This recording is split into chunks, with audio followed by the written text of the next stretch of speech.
Pinceladas de arte. Distribuição Sinapse.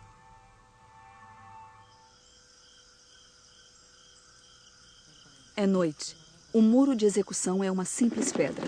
O pelotão dá um passo para trás porque a ordem de abrir fogo é iminente. Goya converteu o segundo antes dos disparos em um segundo eterno. O quadro se chama O 3 de maio de 1808, em Madrid. Os fuzilamentos na montanha do Príncipe Pio.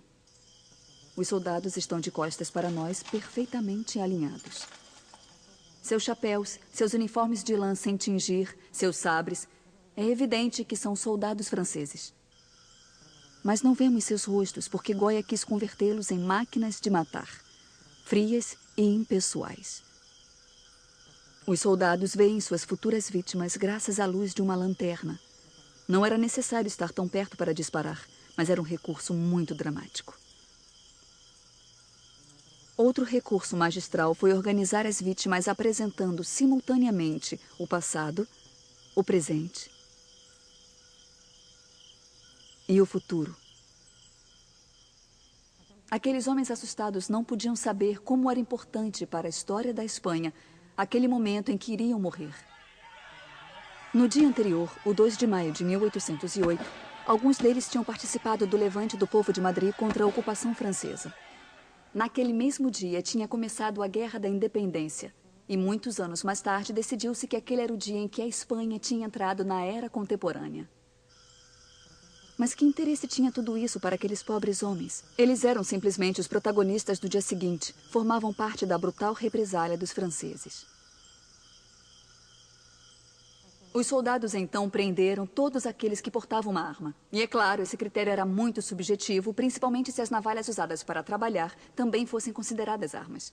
Por isso morreram não somente os rebeldes, mas também todos aqueles que tiveram a má sorte de serem presos. Goya não os pinta como heróis, como era costume da época, mas como seres humanos indefesos, e, ao contrário dos soldados, lhes dá um rosto para que ao menos tenham dignidade. São pessoas tão próximas a nós que conseguimos entrar na sua pele. Só resta um segundo para o final. O que se pode fazer? Rezar? Fechar os punhos de raiva e odiar? Cobrir o rosto com as mãos? Olhar o monstro? Ou, com os olhos abertos e o olhar aterrorizado, morder os punhos até sangrar? Ou simplesmente entregar-se ao sacrifício? Goya nos mostra que este homem é um personagem-chave porque sua camisa branca, ainda imaculada, absorve a luz da lanterna que está aos pés dos soldados. Este homem abre os braços em uma posição que reconhecemos rapidamente. Jesus crucificado. Também tem estigmas nas mãos.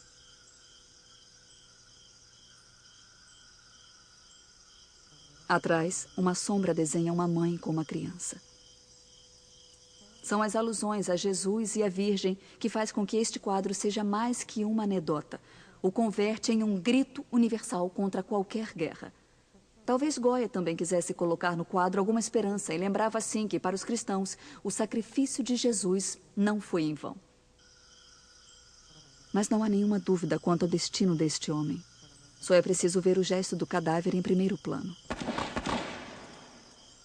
Goya pintou os quadros dos fuzilamentos e o da Revolução Popular do dia anterior em um momento pessoal muito delicado. A Guerra da Independência tinha terminado com a expulsão dos franceses, mas agora estavam depurando responsabilidades e Goya precisava deixar bem claro que era um bom patriota. Por isso ele se ofereceu para imortalizar com um pincel nossa gloriosa insurreição contra os tiranos da Europa. E o fez de forma tão revolucionária que também se imortalizou como pintor. Porque, como nós vimos, Goya não pintou só os fatos, mas incluiu também o seu conceito moral contra a guerra. E era a primeira vez que isso se fazia na pintura.